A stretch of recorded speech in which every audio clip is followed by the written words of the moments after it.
वो इधर यशोदा मैया उसी दिन से देरी पर बैठी, जब लाला आ जाएगा तभी अंदर जाएंगे। और रथ जब भागता हुआ पहुंचा, वो यशोदा ने जब रथ देखा कि रथ आ गया, पति आगमन ब्रजरान सुन और हाय धाय निज द्वार।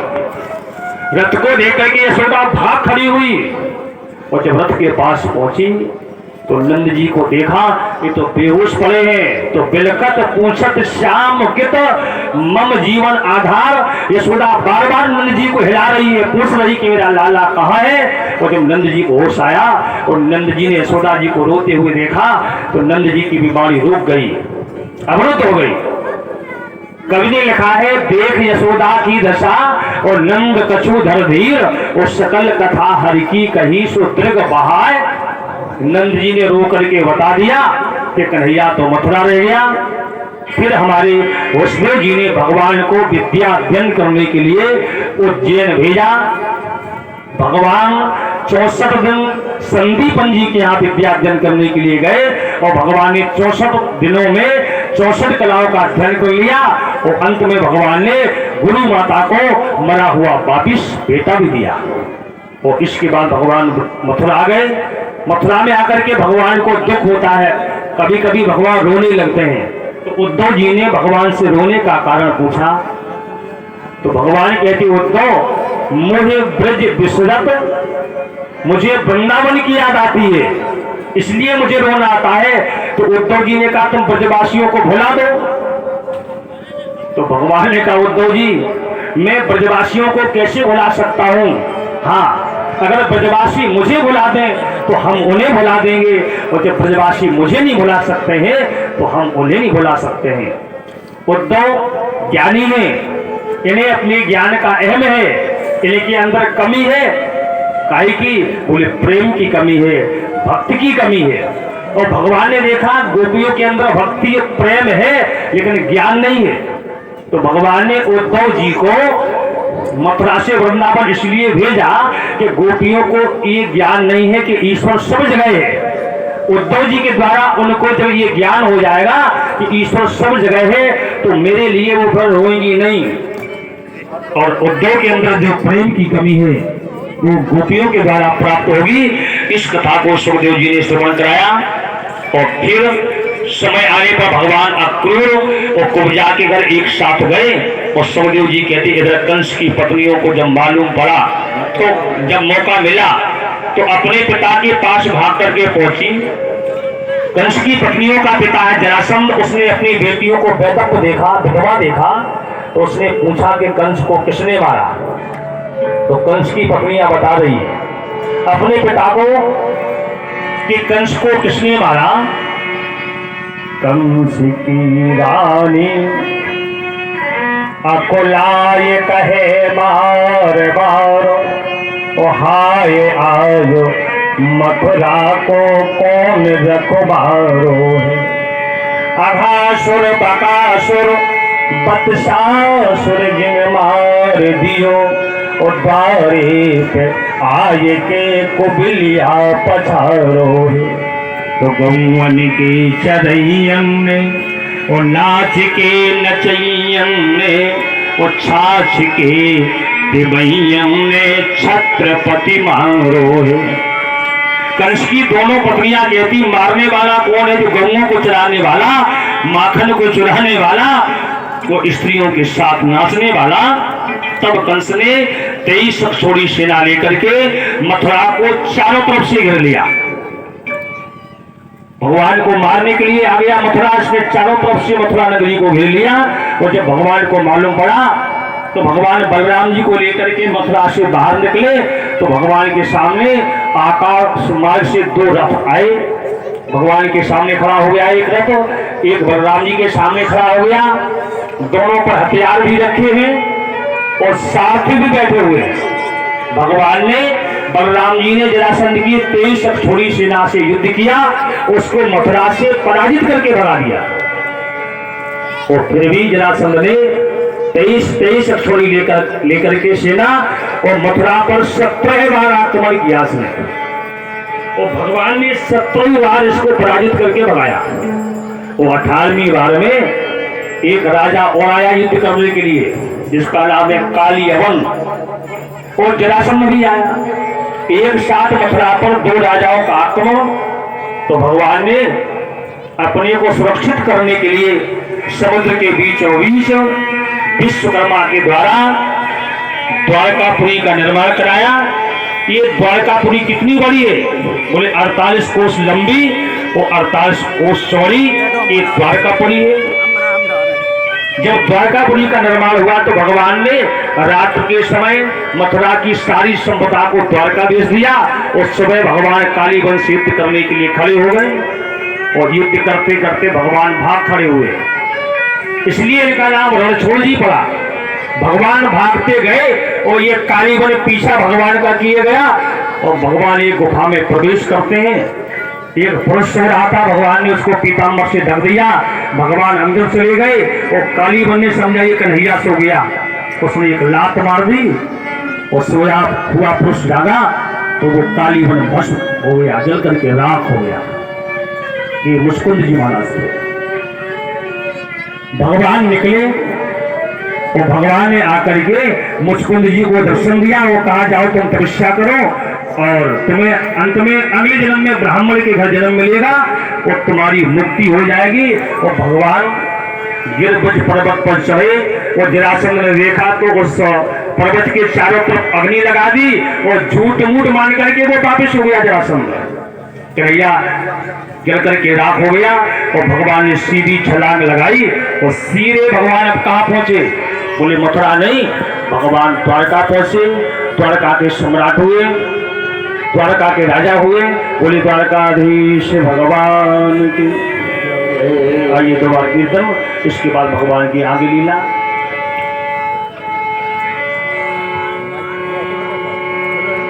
गोविंदा जय जय गोपाल जय जय गोविंद जय जय गोपाल जय जय गोविंद जय जय गोपाल जय जय गोविंद जय जय गोपाल जय जय राधा रमण हरि गोविंद जय जय राधा रमण हरि गोविंद जय जय राधा रमण हरि गोविंद जय जय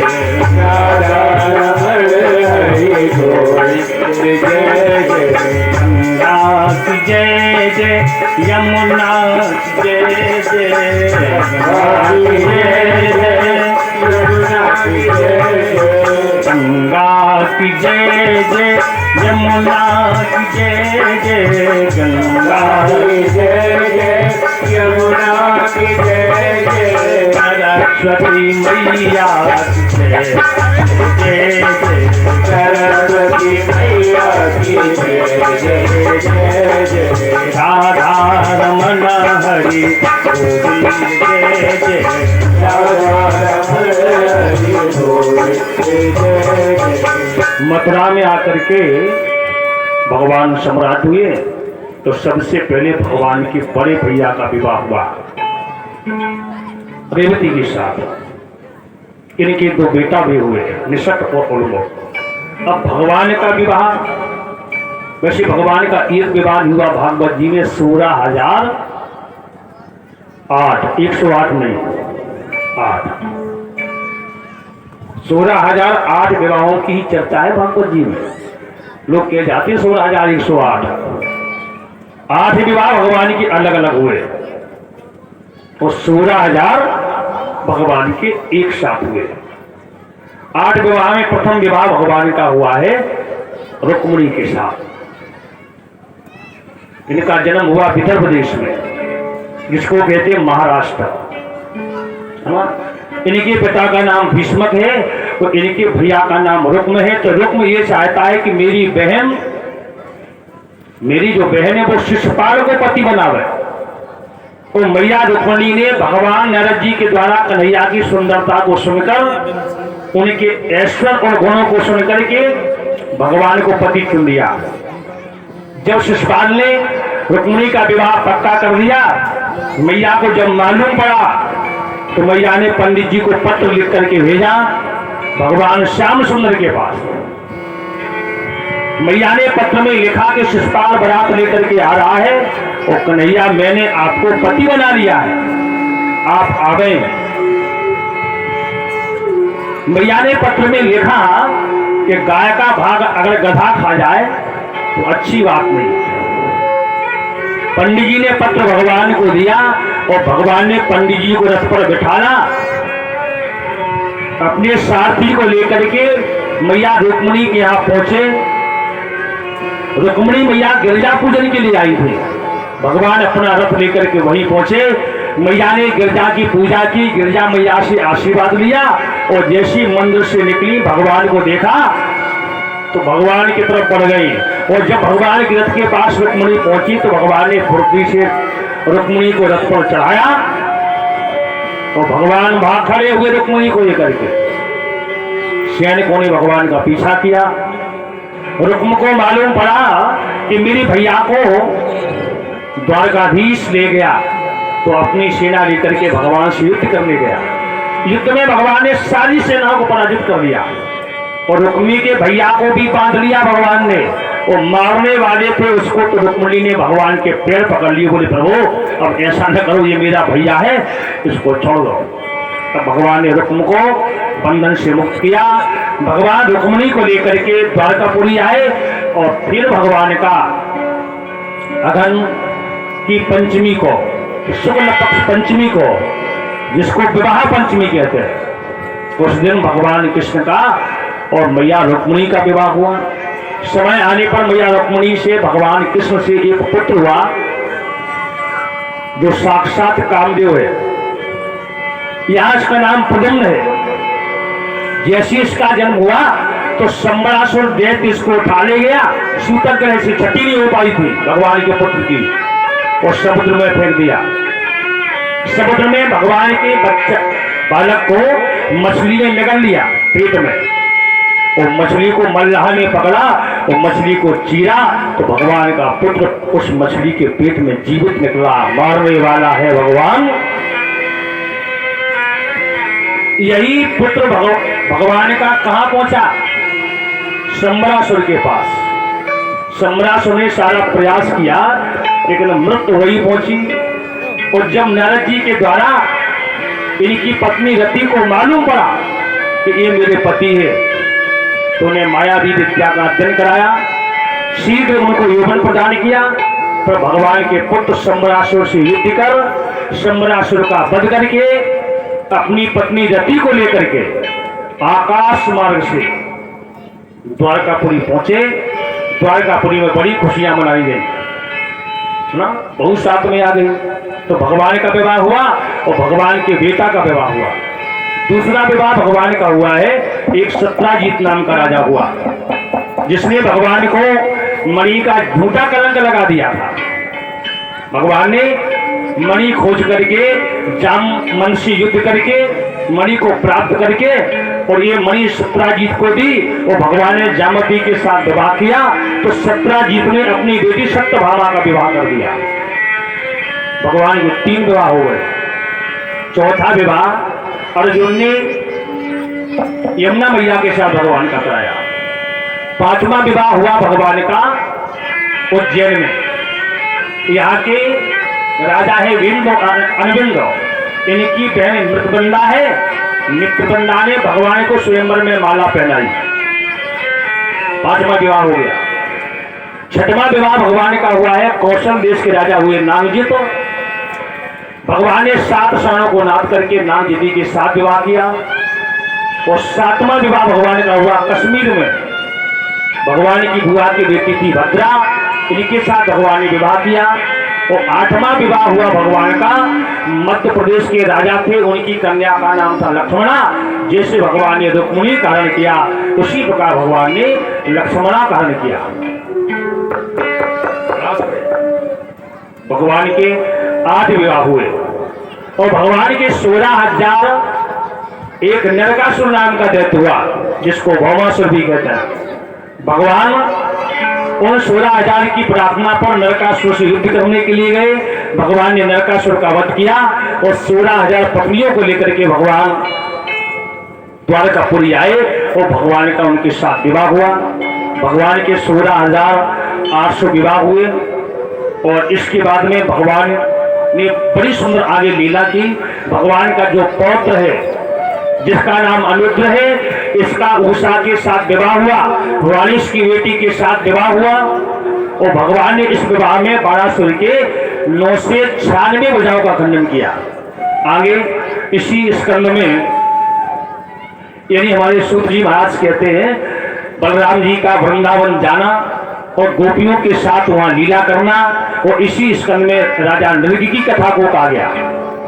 और इसी स्कंद में पौंड्रक और काशी नरेश का उद्धार, विविध वानर का उद्धार और नारद जी का ग्रहचर्या देखना, भगवान के यहाँ जाना। नारद जी को ये चिंता हो गई थी कि भगवान अकेले हैं और पत्नियां हैं 16,008, तो भगवान कहाँ रहते होंगे, कहाँ खाते होंगे, कहाँ पीते होंगे। तो नारद जी ने प्रत्येक रानी के घर जाकर के देखा, भगवान सबके यहाँ मिले, कहीं खाना खाते, कहीं स्नान कर रहे, कहीं पूजा कर रहे, कहीं ध्यान कर रहे। और इसके बाद युधिष्ठिर जी ने राजसूय यज्ञ किया। भगवान कृष्ण को इस यज्ञ में निमंत्रण दिया। भगवान पांडवों का यज्ञ कराने के लिए गए तो भगवान ने पांडवों को लेकर के सारे राजाओं को जीता। अंत में भीम के द्वारा जरासंध का वध कराया और इस यज्ञ में कौरवों को भी सम्मिलित किया। कौरवों ने और पांडवों ने जब यज्ञ प्रारंभ किया तो अग्र पूजा किसकी हो, तो यहाँ पर सहदेव ने कह दिया भगवान कृष्ण की हो। वहीं शिशुपाल बैठा हुआ था, ये भगवान को गाली सुनाने लगा। इसने 100 गाली भगवान को दी और जैसी एक से एक गाली हुई तो भगवान ने इसको चक्र मार दिया। इसका तेज भगवान में लीन हो गया। पांडवों का यज्ञ भगवान ने पूर्ण कराया। इस कथा को सुखदेव भगवान ने सुनाया और फिर भगवान ने जरासंध के यहाँ जो बंदी राजा थे उनको बंधन से मुक्त किया। इसके बाद इसी स्कंद में राजा साली जो हुआ ना, इसका भगवान ने उद्धार किया।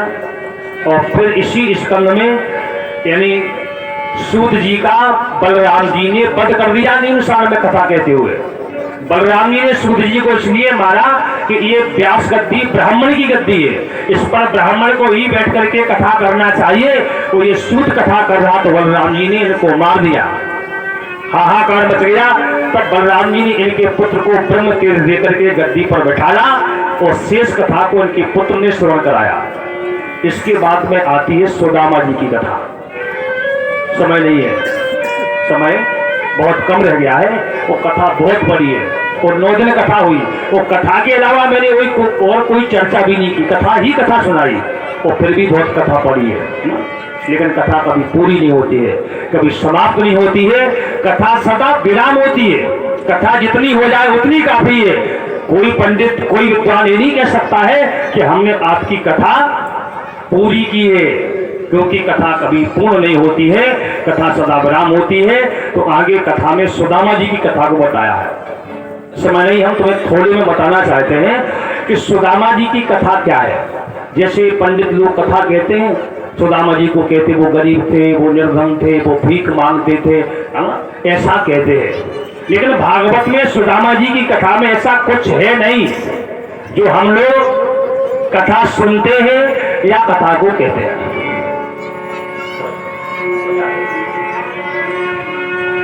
कृष्ण आसीत सखा कश्चित ब्राह्मणो ब्रह्मवित्तमा। थोड़ा ध्यान देना कथा में, कथा विराम की ओर है। विरक्त इंद्रियार्थेषु प्रसन्न आत्मा जितेन्द्रिया। यहाँ भागवत में व्यासी ने लिखा है कि भगवान कृष्ण के कोई मित्र थे। यहाँ सुदामा जी का नाम भी नहीं भागवत में। जैसे हम लोग सुदामा चरित्र कहते हैं तो सुदामा जी का नाम नहीं है। यहाँ तो ये लिखा है कृष्णयासीत सखा। भागवत में लिखा है कृष्ण के कोई मित्र थे, लेकिन थे कौन? बोले कश्चित ब्राह्मणों। ये निश्चित है कि ब्राह्मण थे। और कैसे ब्राह्मण थे? ब्राह्मण कैसे थे? बोले विरक्ता। अब सुदामा जी को लोग कहते कि वो गरीब थे, निर्धन थे, और भागवत में ऐसा लिखा है विरक्त। सुदामा जी ना गरीब थे, ना दरिद्र थे, ना निर्धन थे, तो फिर क्या थे?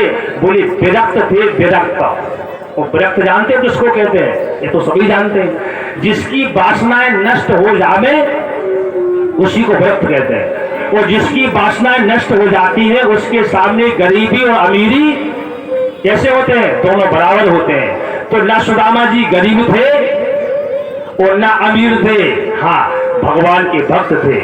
आगे लिखा है इंद्रियार्थेषु, सुदामा जी ने सारी इंद्रियों को अपने काबू में कर लिया। जो इंद्रियों को अपने काबू में कर ले तो उसके सामने गरीबी और अमीरी कोई मायने नहीं रखती है। और फिर आगे लिखा है प्रशांत आत्मा, सुदामा जी सदा प्रसन्न रहते हैं। और गरीब और दरिद्र कभी प्रसन्न नहीं रहता है। नहीं दरिद्र श्रम दुख जग माही और संत मिलन। अगर सुदामा जी दरिद्र होते, सुदामा जी गरीब होते तो यहाँ सुदामा को प्रसन्न न लिखा होता कि सुदामा जी की आत्मा सदा प्रसन्न रहती है। और फिर आगे लिखा जितेंद्रिय, सुदामा जी जितेंद्रिय थे, ना गरीब थे और ना अमीर थे, भगवान के भक्त थे। लिखा है तस्य भार्या, सुदामा जी ग्रस्त भक्त हैं भगवान के और निष्काम भक्त हैं। निष्काम, जिन्हें ना कछु चाहिए ना वही शहंशाह, और जिन्हें चाहिए वो तो बेकारी है। तो सुदामा जी कौन है? वो शहंशाह भक्त है, ये निष्काम भक्त है, इन्हें कुछ नहीं चाहिए। इनकी पत्नी तस्य भार्या पचेदस्य, इनकी पत्नी जो है उसका नाम सुशीला है। ध्यान से सुनो, पत्नी का नाम क्या है? सुशीला। और पति का नाम क्या है? सुदामा। सु माने सुंदर, सु माने सुंदर और दाम माने डोरी। जिसकी सुंदर डोरी परमात्मा से लगी हो उसको कहते हैं सुदामा। सुशीला, जैसा नाम वैसा गुण। लिखा है पतिव्रता पतिम प्राय मल्लता वदनीन सा। जो सुदामा की पत्नी है वो उच्च कोट की महान पतिव्रता है ना? उच्च कोट की महान पतिव्रता है। और पतिव्रता उसको ही कहते हैं अगर पति पर धन है, संपत्ति है, सारी सुख है, पत्नी को सारे सुख देता है। और फिर पत्नी अगर पति से प्रेम करती है तो वो पतिव्रता नहीं है। पतिव्रता तो वही है कि खाने को अन्न ना हो और पहनने को वस्त्र ना हो और फिर भी पत्नी पति का साथ है, वही तो पत्नी है। वैसे यहां पर अपने इस देश में क्या कहा जाता है? धर्म पत्नी। क्या कहा जाता है? धर्म पत्नी, पत्नी कहा जाता है। और जानते हो पत्नी किसको कहते हैं? व्याकरण में समास बनता है पत्ना त्रायते यासा पत्नी, जो अपने पति को पतन से बचाए। पत्ना त्रायते, जो अपने पति को पतन से बचाए, जो अपने पति को बुरी रास्ता से बचाए, कुमार्ग से बचाए, उसका नाम है क्या है? पत्नी। लेकिन अब लोग पत्नी तो कहते नहीं है। और अगर किसी से पूछो पत्नी साथ में है और पूछो भैया कि आपके साथ में इनका परिचय क्या है, तो तुरंत उत्तर मिलता है ये भाई वाइफ है, वाइफ। तो पत्नी का अर्थ तो मैंने बता दिया। पत्नी किसको कहते हैं? जो अपने पति को पतन से बचावे उसको तो कहते हैं पत्नी। अभी बताओ वाइफ किसको कहते हैं? और लगभग यहाँ जितने लोग बैठे हैं 90% लोग पत्नी नहीं कहते होंगे, वाइफ ही कहते होंगे। अब उनसे ये पूछो कि इसका अर्थ क्या है वाइफ का? वाइफ माने क्या होता है? पत्नी माने तो मैंने बता दिया कि पत्नी उसको कहते हैं जो पति को पतन से बचावे। और वाइफ उसको कहते हैं, एक संत ने कहा वाइफ उसको कहते हैं जो पति की लाइफ चौपट कर रहे, उसको वाइफ कहते हैं। वाइफ किसको कहते हैं? जो पति की लाइफ को चौपट कर दे उसका नाम है वाइफ, और जो पति की लाइफ को बना दे उसका नाम पत्नी। वैसे शास्त्रों में लिखा है पत्नी को, ध्यान से सुनना, शास्त्रों में लिखा है पत्नी को पति से लंबा नहीं होना चाहिए। पत्नी को पति से लंबा नहीं होना चाहिए। बोले कितना होना चाहिए? बोले कंधे के बराबर। पत्नी कितनी हो? बोले कंधे के बराबर। अब कई माताएं लंबी भी हो सकती है, ये तो भगवान की देन है, छोटा होना या लंबा होना। लेकिन शास्त्रों में ये लिखा कि पत्नी को कंधे के बराबर होना चाहिए, कंधे से ऊपर नहीं होना चाहिए। तो अब कई माताएं लंबी हो सकती तो पैर तो काट नहीं लेंगी, भाई लंबी है तो है, क्या करोगे ना। लेकिन पत्नी को कंधे के बराबर होना चाहिए। इसका अर्थ क्या है? इसका एक अर्थ और भी है। एक तो अर्थ ये हो गया कि कंधे के बराबर होना चाहिए, और दूसरा अर्थ ये है कि पत्नी कंधे के बराबर क्यों होना चाहिए? बोले इसलिए कि पति की कैसी भी स्थिति हो, अच्छी हो या बुरी हो, पत्नी उसी को कहते हैं कि पति के साथ कंधा से कंधा, कैसी भी स्थिति हो पति के साथ वो कंधा से कंधा मिला करके चले, उसी को पत्नी कहता है। और सुदामा की पत्नी उच्च कोट की पतिव्रता है, कभी अपने पति से शिकायत नहीं करती है कि हम भूखे हैं, बच्चे भूखे हैं, वस्त्र नहीं है। ये उच्च कोट की पतिव्रता है। वो आजकल की माता होती तो 100 बार झगड़ा करती, अपने पति से कहती कि जब तुम्हारे पास में कुछ नहीं था तो तुमने शादी क्यों की, हमारा जीवन क्यों बिगाड़ा, दुनिया की बातें करती।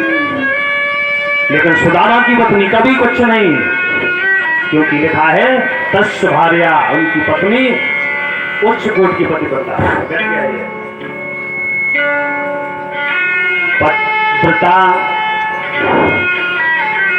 पतिव्रता पतिं प्राय मल्लिका वदनेन सह। जब घर में भोजन नहीं रहता तो पत्नी कभी शिकायत नहीं करती अपने पति से, और जब घर में भोजन रहता नहीं तो सुदामा जी क्या करते हैं? बोले भगवान से नहीं कहते कि प्रभु आज मुझे भोजन दो, मेरी पत्नी भूखी है, मेरा बेटा भूखा है, ऐसा भी भगवान से कभी नहीं कहते। क्यों? बोले ये निष्काम भगत है। जब घर में कुछ रहता नहीं है तो अपनी पत्नी को बच्चों को लेकर के और आंगन में बैठ करके भगवान का भजन गाते हैं, कीर्तन गाते हैं, है ना, कभी सुंदर सुंदर कथाएं सुनाते हैं। एक दिन घर में कुछ था नहीं तो पत्नी को सुदामा जी भगवान कृष्ण की कथा सुनाने लगे। वो कहते हैं कि कृष्ण मेरे मित्र हैं जो द्वारका के राजा है। तो सुशीला ने कहा आप चले जाओ वहां। सुदामा ने कहा क्या मांगने के लिए जाओ? मैं गरीब हूं, वो राजा है, तो क्या मैं मांगने के लिए जाऊं? लेकिन सुशीला कहती है सुदामा की पत्नी, प्रभु हम आपको मांगने के लिए नहीं, मांगने के लिए नहीं भेज रहे। तो सुदामा ने पूछा पर क्यों भेज रही है? जब तू मांगने को नहीं भेज रही है तो क्यों भेज रही है? तो सुशीला कहती है हम इसलिए भेज रहे हैं, अयम ही परमो लाभम उत्तम श्लोक दर्शन। सुशीला कहती तुम वहां जाओ, भगवान का दर्शन करो तो उस दर्शन का लाभ मिलेगा।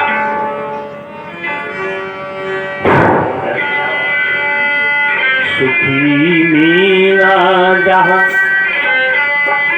नीरे अगाधा और जिम हरि शरण लेना एक बाधा।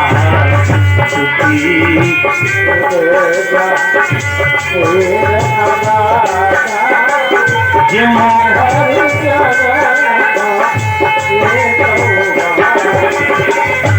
मीना जहाँ नीरे जिम हरि शरण लेना एक बाधा। मीना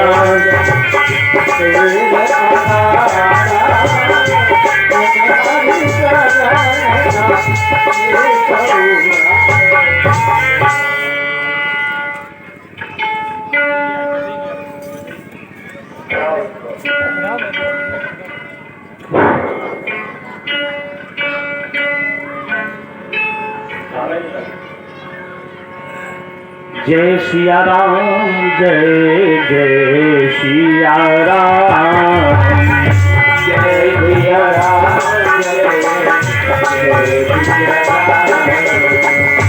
जय सिया राम, जय जय सिया राम, जय सिया राम,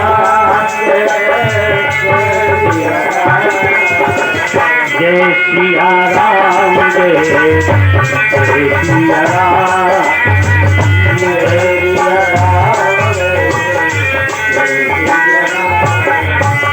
सुदामा की पत्नी सुदामा को कहती है कि वहां जाने से भगवान का दर्शन होगा तो तुम्हें लाभ मिलेगा।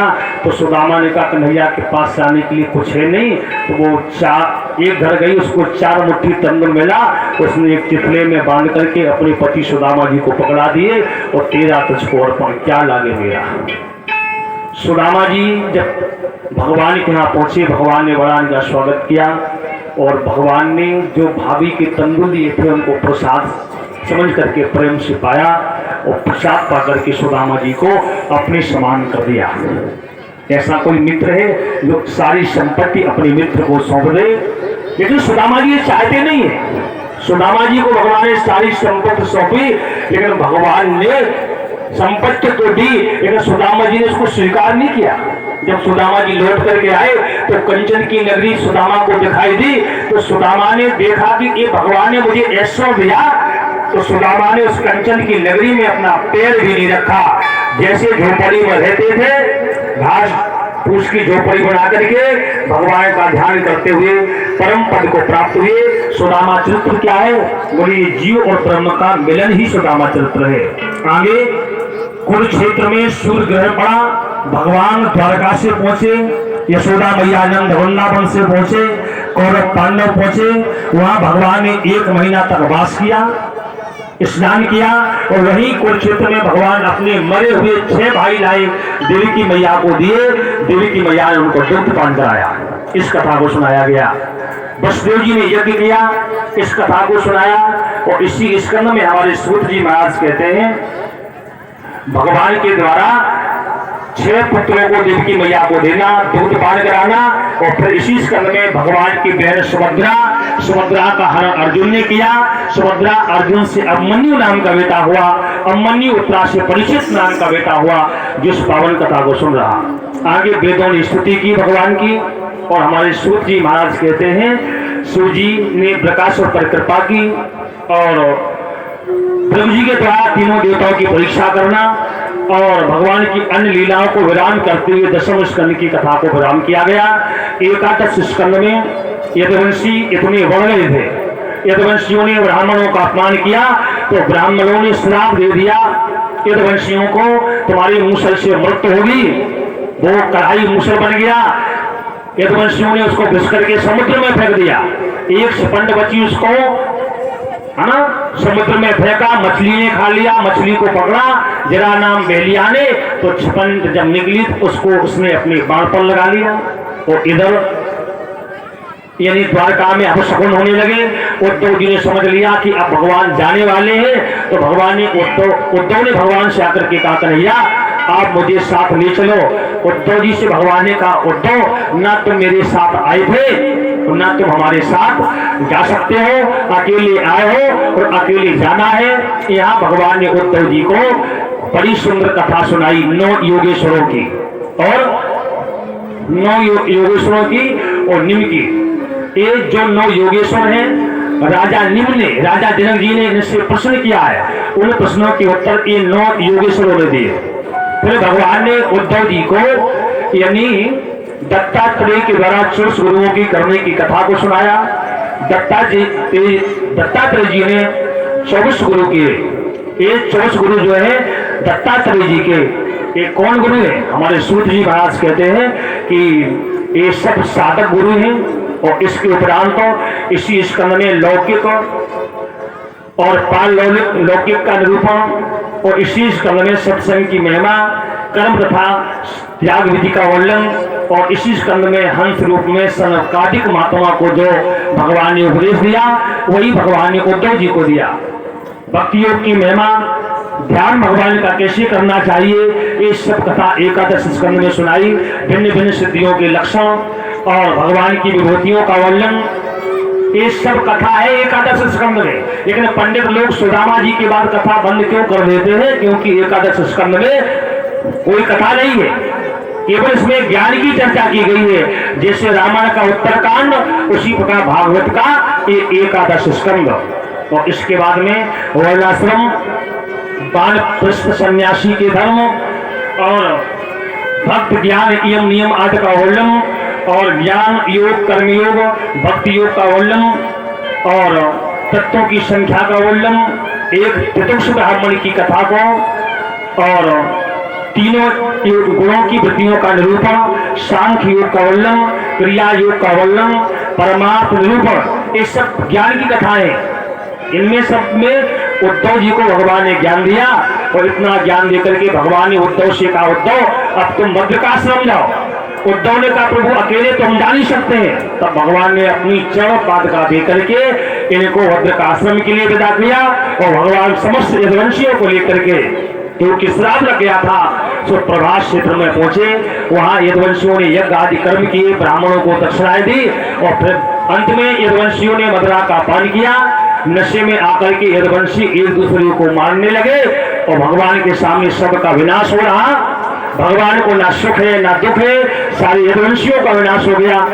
भगवान पीपल के वृक्ष के नीचे अपना दाहिना पैर बाएं पैर पर रख करके लेट गए। भगवान का पैर का जो तलवा है वो लाल लाल है। पहलिया ने समझा हिरण्य का मुंह है तो भगवान को उसने बाण मार दिया, लेकिन भागवत के भगवान इतने होले हैं कि अपने मारने वाले को भी भगवान ने अपना धाम दिया। भगवान ने दारुक से कहा, भैया जाओ, आज के ठीक 7वें दिन ये द्वारकापुरी समुद्र में लीन हो जाएगी। जो शेष बच गए अर्जुन से कहा उनको तुम ले जाना। और इसके बाद भगवान यानी बलराम जी के गाल में हाथ मारते हैं। बलराम जी का स्वधाम जाना और भगवान का स्वधाम जाना। यहाँ से एकादश स्कंद की कथा विराम होती है। अब 12वां स्कंद लगता है। 12वें स्कंद में सबसे पहले परीक्षित ने पूछा कि कलयुग में आगे क्या होगा, कितने राजा होंगे, कितने वर्ष तक राज्य करेंगे। तो यहाँ पर कलयुग में राजवंश का वर्णन किया, जिसमें चंद्रगुप्त, अशोक और ना बड़े बड़े राजाओं का वर्णन किया। और फिर बताया इसमें आगे चल करके मलेक्ष राजा राज करेंगे, इसके बाद गोरा राजा राज करेंगे और इसके बाद बताया प्रजातंत्र का राज आ जाएगा। और कलयुग में बड़े बड़े अधर्म होंगे, बड़े बड़े पाप होंगे, बड़े बड़े अत्याचार होंगे। सुखदेव जी कहते हैं कई साधन है कलयुग में कि कलयुग के बल हरि गुण गाहा, कलयुग कलयुग केवल हरि गुण गाहा, कलयुग केवल गावहि नर गावहि भवताहा, गावहि नर गावहि नर पावहि भवताहा, गावहि। सुखदेव जी कहते राजन कलयुग में यानी बहुत पाप होंगे, अधर्म होंगे, अत्याचार होंगे। और जो कलयुग में भगवान का नाम लेता रहेगा, भगवान के गुणों का गायन करता रहेगा, वो भगवान के परम पद को प्राप्त होगा। फिर इसी 12 स्कंद में सुखदेव जी 7 प्रकार के प्रलय बताए और इसके बाद सुखदेव जी ने अंतों को उपदेश दिया, राजन अब 7वां दिन पूर्ण होने को है, तक्षक सर्प आने वाला है, तुम्हें काटेगा, तुम्हारी मृत्यु होगी, अब तुम्हें कोई डर तो नहीं है। तो परीक्षित जी ने कहा, प्रभु अब मुझे कोई डर इसलिए नहीं है कि आपने मुझे भागवत की कथा जब सुनाई और पहले स्कंद की जब कथा सुनाई तो मुझे भगवान कृष्ण का दाहिना पैर दिखाई दिया। तो जब आपने दूसरे स्कंद की कथा को सुनाया तो परीक्षित जी कहते भगवान कृष्ण के बाएं पांव का दर्शन हुआ। तो जब आपने तीसरे और चौथे स्कंद की कथा को सुनाया तो भगवान के दोनों जंघों का दर्शन हुआ। और जब आपने 5वें और 6वें स्कंद की कथा को सुनाया तो भगवान के दोनों हाथों का दर्शन हुआ। और आपने जब 7वें स्कंद की कथा को सुनाया तो भगवान के कटी भाग का दर्शन हुआ। आपने जब 9वें, 8वें और 9वें स्कंद की कथा को सुनाया तो भगवान के पक्ष स्थल यानी छाती का दर्शन हुआ। और परीक्षित जी कहते जब आपने 10वें स्कंद की कथा को सुनाया तो भगवान के मुखार बिंद का, दोनों नेत्रों का और सर्वांग शरीर का दर्शन हुआ। परीक्षित जी कहते अब मुझे भगवान का दर्शन हो रहा है। और जब आपने एकादश स्कंद की कथा को सुनाया तो परीक्षित जी कहते प्रभु अब मुझे भगवान का एक हाथ ऊपर उठा हुआ दिखाई दे रहा है। परीक्षित ने कहा। और जब आपने 12वें स्कंद की कथा को सुनाया तो सुखदेव जी से परीक्षित ने कहा प्रभु अब तो मेरे कन्हैया के मुझे दोनों हाथ ऊपर दिखाई दे रहे हैं। और दोनों हाथों से भगवान परीक्षित जी कहते दुनिया एक हाथ से बुलाता है, और भगवान परीक्षित जी कहते अब एक हाथ से नहीं, मुझे दोनों हाथों से बुला रहे हैं। तो सुखदेव जी ने समझ लिया कि परीक्षित को भगवान का साक्षात्कार हो गया, इनका तो काम हो गया, अब मेरा काम क्या है ना? तो सुखदेव जी कहते राजन, जो भगवान की कथा प्रेम से सुनता है ना, तो उसको पहला फल क्या मिलता है? कथा सुनने का पहला फल क्या होता है? सुखदेव जी कहते जो प्रेम से कथा सुनता है वो सदा सदा के लिए अभय हो जाता है, उसे मरने का डर नहीं होता है, वो निर्भय हो जाता है। कथा सुनने का फल क्या है? पहला फल है निर्भयता। परीक्षित जी को सर्प काटने का भय लगा था, मरने का भय लगा था, और कथा को सुना तो मरने का भय दूर हो गया। तो ये कथा सुनने का फल है, भगवान की कथा सुनोगे तो मरने का भय नहीं रहेगा। और दूसरा बोले निसंदेहता। सुखदेव जी कहते जो भगवान की कथा को प्रेम से श्रवण करता है उसको कहीं पर, किसी भी विषय पर, किसी भी स्थान पर कोई संदेह नहीं रहता है। ये कथा सुनने का दूसरा फल है। और तीसरा फल क्या है? सुखदेव जी कहते राजन, जो प्रेम से भगवान की कथा को सुनता है उसके हृदय में परमात्मा का प्राकट्य हो जाता है, उदय हो जाता है, उसको अपने अंदर ईश्वर का दर्शन होने लगता है। ये तीसरा फल है। और चौथा फल क्या है? बोले चौथा फल ये है, जो भागवत की कथा को सुनता है वो सभी जीवों के अंदर परमात्मा का दर्शन करता है। सिया राम में सब जग जानी,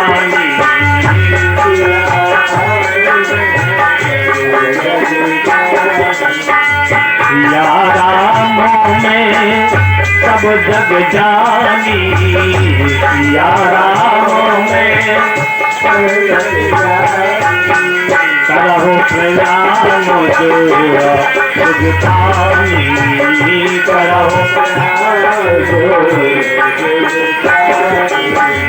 करहु प्रयाण जोर सुगतानी, करहु फल है। चौथा भागवत की कथा सुनने का, अगर निरंतर कथा सुनते रहोगे तो एक दिन वो आएगा कि कथा सुनने वाला सभी जीवों के अंदर भगवान का दर्शन करेगा। सिया राम ने सब जग जानी, ये कथा सुनने का चौथा फल है। और पांचवा फल, कथा सुनते रहोगे तो पांचवा फल है कि भगवान उसको जो निरंतर कथा सुनता है उसको प्रेम प्रदान करते हैं। क्या देते हैं? प्रेम प्रदान करते हैं, प्रेम का दान करते हैं। और प्रेम के प्रकट हुए में जाना, बस यही भागवत की कथा है। भागवत की कथा सुनने से विशुद्ध प्रेम की प्राप्ति होती है। वो हर व्यापक सर्वत्र समाना, और प्रेम के प्रकट हुए में भागवत के द्वारा प्रेम, और प्रेम के द्वारा परमात्मा की प्राप्ति होती है। इतना सुखदेव जी ने सुनाया। और कहा राजन अब मेरी विदा करो, क्योंकि जब तक हम सिंहासन पर रहेंगे तब तक तक्षक सर्प नहीं आ सकता है। हम ब्राह्मण का यदि श्राप झूठा भी नहीं कर सकते हैं। तो सुखदेव जी ने जब ये कहा तो आज हमारे परीक्षित जी महाराज ने बड़े प्रेम से सुखदेव जी का पूजन किया, सुखदेव जी की विदा की। और जैसी सुखदेव की विदा हुई परीक्षित को तो सुधार मिला। और फिर तो तक्षक सर्प आया एक पुष्पों के हार में फुट होकर के, और जैसी माला डाली वहां उसने दांत लगा दिया परीक्षित को। परीक्षित जल करके भस्म हो गए। इनके पुत्र ने अपने पिता का बदला लेने के लिए सर्वश्रेष्ठी यज्ञ किया। उसमें तक्षक के प्राणों की रक्षा आस्तिक मुनि की। अपार शब्दम किल शब्द शास्त्रम स्वल्पम तथायु भविष्य विघ्ना स्वल्पम ततो ग्राह्यम अपाप फलगो हंस क्षीर पाद बुद्ध्या। यानी सूदी 88 ऋषियों से कहते हैं ऋषियों ये भगवान की कथा अपार है, इसका एक शब्द भी अपार है ना। समय के अनुसार जैसा समय मिला वैसे कथा को सुनाया। और हमने भी जैसा समय था हमारे पास उसके अनुसार मैंने आप लोगों को कथा सुनाया। और 9 दिन कथा सुनाई। और तो मेरे पास कुछ नहीं है, ब्राह्मण के पास होता क्या है ना। मेरे पास तो कथा थी तो मैंने आप लोगों को कथा सुनाई। वैसे तो मैंने 9 दिन में तुम लोगों को बहुत कुछ दिया, भगवान की कथा सुनाई। अब मेरे पास कुछ नहीं है जो हम तुम्हें आगे सुना सकें या हम तुम्हें आगे बता सकें। अंत में हम सब लोगों को क्षेत्रवासियों को, ग्रामवासियों को, नगरवासियों को, सब लोगों को आशीर्वाद देकर के जा रहे हैं कि आप लोग सदा सुखी रहें, आप लोगों की सुंदर भावनाएं बनी रहें, आपके क्षेत्र में, आपके नगर में ऐसी सदा शुभ कर्म होते रहे, ये हमारा आशीर्वाद है। यही से हम अपनी वाणी को विराम करते हैं। कल देखो हवन होना है, वो कल भंडारा होना है। जिन माताओं बहनों को हवन में सम्मिलित होना है तो वो अपने घर से घी, शक्कर, चावल, तिल जो भी हो वो यहाँ कथा में भेज सकते हैं और इसमें सम्मिलित हो सकते हैं। और जिन लोगों को भी हवन में सम्मिलित होना है वो हवन में सम्मिलित हो सकते हैं, हवन में आकर के सम्मिलित हों, हवन करावें। और जिन्हें नहीं होना है, जिन्हें साकल लाभ भेजना है वो भेज सकते हैं। और जिन लोगों को दान करना है, बस आज ही का दिन है, कल तो सबकी विदाई होनी है। जिन लोगों को जो भी दान करना है श्रद्धा से वो आज यहाँ दान कर सकते हैं। सर्वे भवन्तु सुखिनः, सर्वे सन्तु निरामया, सर्वे भद्राणि पश्यन्तु, मां कश्चित् दुःख भाग होइत। यहीं से अपनी वाणी को, कथा को विराम करते हैं। और कल मैंने एक दिन चर्चा की थी कि मैया भद्रकाली की कमेटी बननी है। कमेटी में कोई ऐसा नहीं है, कमेटी बनेगी तो मंदिर की देखरेख होगी, मंदिर की आगे उन्नति होगी, मंदिर आगे बढ़ेगा, अच्छा लगेगा। तो जिन लोगों को यानी इस मंदिर की कमेटी में सदस्य होना है, जिन लोगों को श्रद्धा से, मन से, इच्छा से, ना कोई जबरदस्ती नहीं है और ना यहाँ कोई इनकम है, ना यहाँ तो केवल मैया का ये मंदिर, मैया का ये दरबार भव्य बनाना है, अच्छा बनाना है। तो कुछ सदस्य यानी यहाँ अगर आकर के सम्मिलित होते हैं, सदस्यता स्वीकार करते हैं तो अति उत्तम है। और उसमें उस कमेटी में मैं भी सदस्य बन रहा हूँ, ऐसा नहीं है।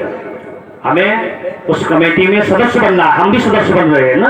और इस कमेटी के यानी सब लोगों ने सुरेंद्र सिंह चौहान को अध्यक्ष नियुक्त किया है। और इसके बाद में जो सदस्य होंगे, अध्यक्ष, उपाध्यक्ष आदि जो होंगे वो कल ही यहाँ सब क्षेत्रवासी ध्यान दें कि कल इस कमेटी का भी निर्माण होना है, ट्रस्ट का भी निर्माण होना है। और जिन लोगों को भाव से, ऐसे नहीं पार्टीबंदी से नहीं, विकारों से नहीं, भाव से ना, जिन लोगों को भाव से, प्रेम से मैया के इस मंदिर की कमेटी में, ट्रस्ट में सदस्य बनना है वो अपना नाम आज या सुबह कल आकर के लिखावे।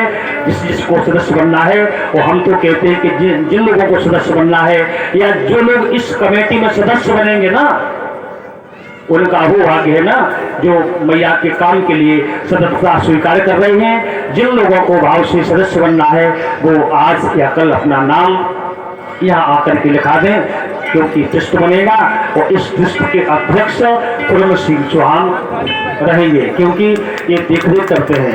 हम 3 बार कथा कहने के लिए, हम ऐसा नहीं किया उनको देख करके कहते हो या बड़े आदमी एक देख करके कहते हो, ऐसा नहीं।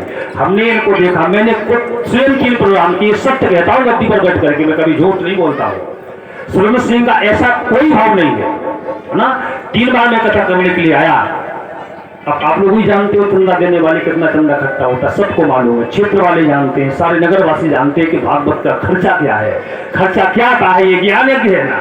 और खर्चा कितना आता है और कितना मिलता है, फिर भी जो उन पर बनता है, सुरेंद्र सिंह पर ना, जितना बनता है वो अपना निस्वार्थ करते हैं ना। इन्हें इससे कोई स्वार्थ नहीं है, कोई मतलब नहीं है। जिन पर जो भी बनता वो करते हैं और जिन लोगों को भी करना है उन लोगों को भी मना नहीं है, क्योंकि भगवान का दरबार है, मैया का दरबार है, सभी के लिए दरबार खुला है ना। जिसे करना है वो प्रेम से करे।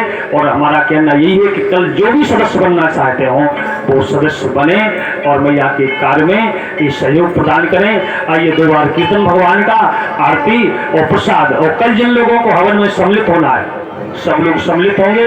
और कमेटी की तरफ से सब लोगों का निमंत्रण है, कल भंडारा है। कल कमेटी की तरफ से सब लोगों का निमंत्रण है कि सब लोग कथा में आकर के भंडारा पावे। और हम अपने तरफ से भी आप लोगों को निमंत्रण देते हैं ना कि सब लोग भगवान की कथा में आकर के भगवान का प्रसाद ग्रहण करें। आइए 2 बार भगवान का नाम।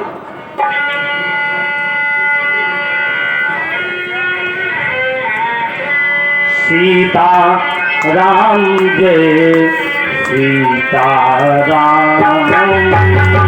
सीताराम जय सीताराम, सीताराम जय सीताराम सीताराम जय सीताराम जय सीताराम जय सीताराम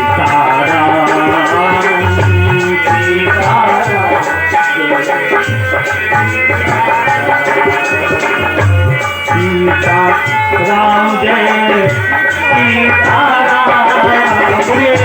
सीताराम जय सीताराम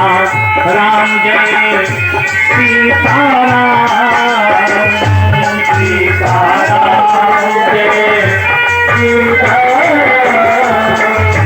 राधे श्याम जय राधे श्याम राधे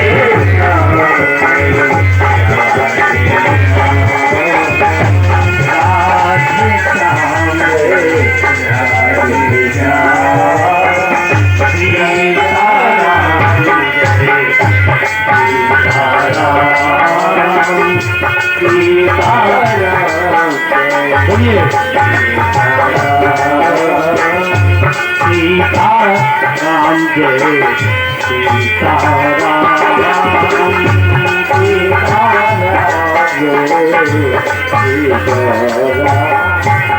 सच्चिदानंद भगवान की सब लोग खड़े हो जाए। इधर उधर जो है वो सामने मंडप किया जाए, भगवान की आरती होनी है और प्रसाद आप लेकर के सभी लोग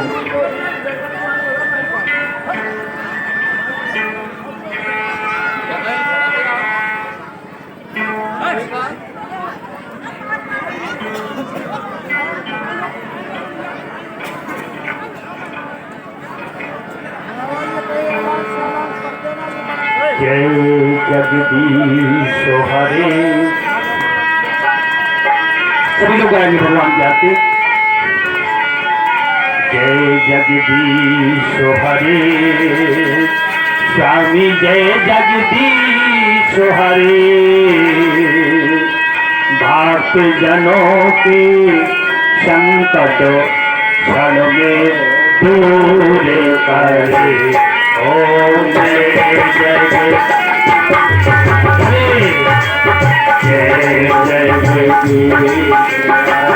बोलिए स्वामी जय सभी लोग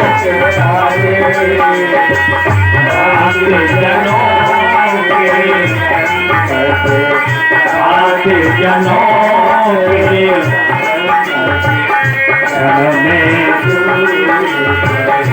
बोलिए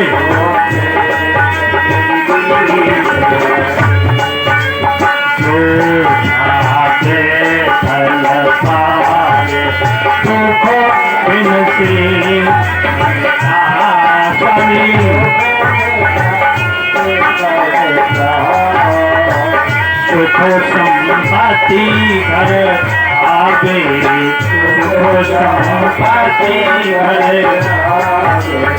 ऐसे पीछे का। ओम जय जय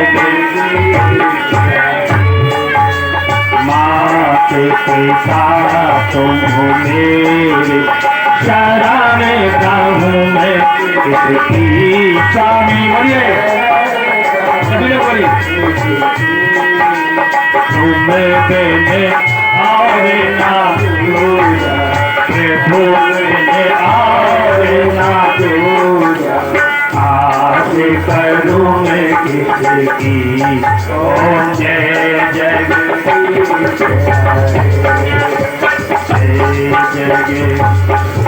हरे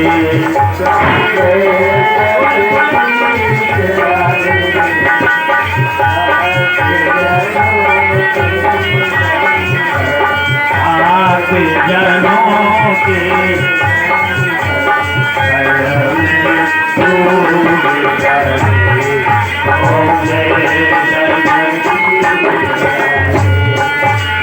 तुम्हें करुणा के सागर तुम्हें पालन करता स्वामी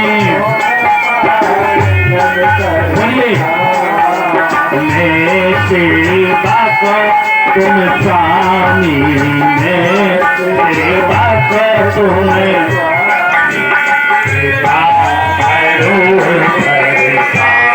ओम जय जय जय तुम हो एक अगोचर सबके सारे पति स्वामी, कैसे बेधनियो ये कैसे बेधनियो तुमको मैं सुनती। ओम जय जगदीश बंद दुख हरता तुम्हें ठाकुर मेरे स्वामी,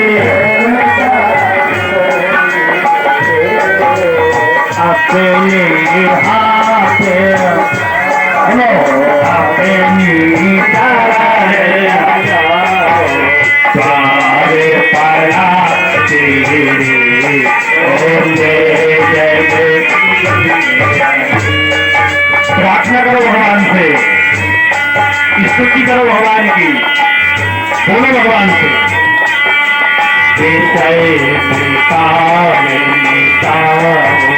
पापे हरो देवा, बोलो समझो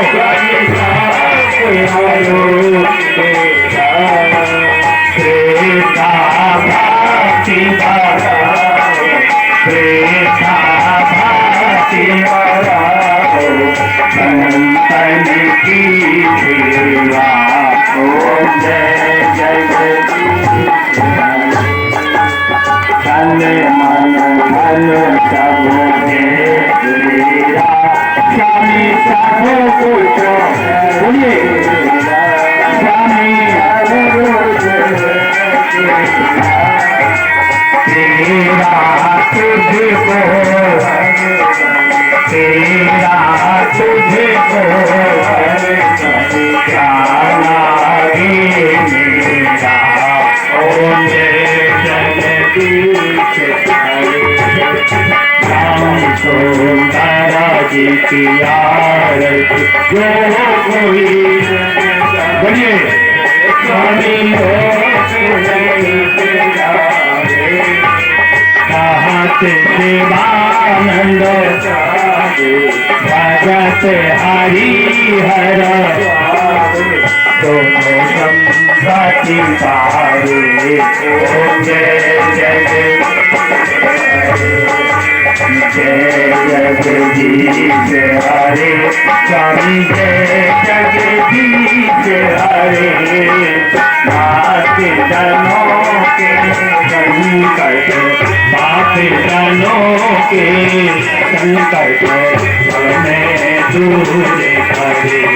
ओम जय जगदीश हरे, जय जगदीश स्वामी पाप जनों के, पाप जनों के दूर करे। ओम जय जगदीश हरे,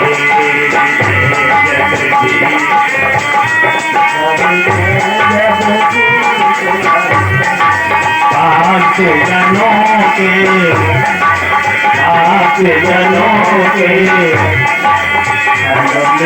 दूर करे। ओम जय जगदीश घोरम करुणावतारम संसार सारम भुजगेन्द्रहारम सदा वसंतं हृदयारविन्दे भवं भवानी सहितो नमामि। त्वमेव माता च पिता त्वमेव, त्वमेव बन्धुः च सखा त्वमेव, त्वमेव विद्या द्रविणं त्वमेव, त्वमेव सर्वं नमो देव देवा त्वमेव सर्वं नमो देव देवा आरती शीतलम करो ओम जौ हौ शांतिरंतरक्षगं शांति पृथ्वी शांतिरापः शांतिरौपदयः शांति हृदया शांति विश्वदेवा शांति ब्रह्म शांति सर्वभंग शांति शांति श्यामा शांतरेणी। अपने अपने हाथ में पुष्प लेकर के भगवान को पुष्पांजलि समर्पित करेंगे। हरि ओम एकदंताय विद्महे वक्रतुंडाय धीमहि तन्नो दन्ती प्रचोदयात्। ओम तत्पुरुषाय विद्महे महादेवाय धीमहि तन्नो रुद्रः प्रचोदयात्। ओम नारायणाय विद्महे वासुदेवाय धीमहि तन्नो विष्णुः प्रचोदयात्। ओम नारायण ओम महालक्ष्मी च विद्महे विष्णुपत्न्यै च धीमहि तन्नो लक्ष्मी प्रचोदयात्। ओम अंजनीसुताय विद्महे पवनपुत्राय धीमहि तन्नो हनुमत् प्रचोदयात्। नारायण पुष्पाणि यथा कालो धुआं च पुष्पाञ्जलिर्मया दत्ता ज्ञानं परमेश्वर मन्त्रपुष्पाञ्जलिं समर्पयामि। तपथो सर्वे भवन्तु सुखिनः सर्वे सन्तु निरामयाः सर्वे भद्राणि पश्यन्तु मा कश्चित् दुर्भाग् भवेत्। सच्चिदानंद भगवान की जय, मैया की श्री यमुना मैया की श्री गंगा मैया की श्री सरजू मैया की श्री अयोध्या धाम की श्री वृंदावन धाम की श्री व्यास भगवान की श्री सुखदेव भगवान की हनुमान जी महाराज की परीक्षित जी महाराज की आज के आनंद की धर्म की अधर्म का कार्यों में विश्व का जय जय श्री राधे। सब भगवान की आरती।